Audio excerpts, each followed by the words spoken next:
एक बहुत ही बचकाना सवाल है मेरा आपसे, क्या खुदा मौजूद है? अगर है तो वो कहाँ है? इस पे बहुत ही छोटी सी एक कहानी लॉजिकल है। वो यूं है कि एक माँ के पेट में दो बच्चे होते हैं। एक बच्चा दूसरे से पूछता है, क्या तुम डिलीवरी के बाद की ज़िंदगी पर यकीन रखते हो? तो दूसरा वाला कहता है, यस ऑफ कोर्स, डिलीवरी के बाद कोई ना कोई तो लाइफ होगी, शायद इसी के लिए हमारी आँखें और हमारे कान हाथ ये सब बन रहे हैं यहाँ पर।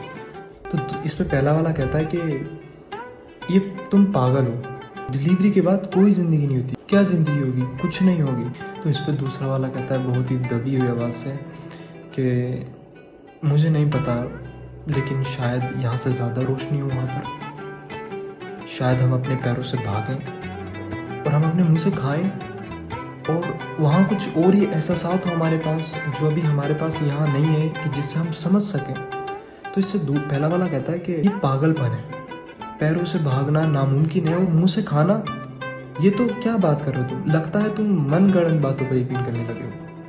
हमें खाना अम्बिलिकल कॉर्ड से मिलता है, जो ये ट्यूब हमसे जुड़ी हुई है और ये तमाम न्यूट्रिशन वो हमें देती है जो हमें ज़रूरत है, और यही साइंटिफिक है। तो दूसरा वाला कहता है कि क्या होगा ऐसा ना हो और हमें फिजिकल कॉर्ड की ज़रूरत पड़े ही ना।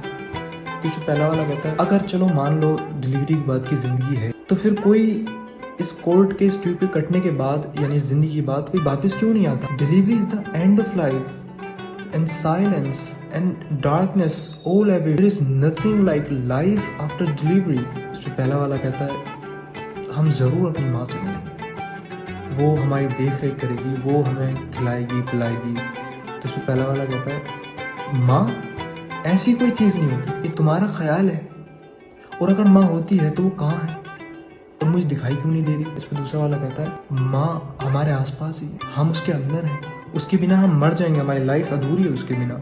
और जब तुम खामोश होते हो तो तुम एहसास कर सकते हो उसकी मौजूदगी का। You can hear her loving voice calling from above, it seem like he is calling us.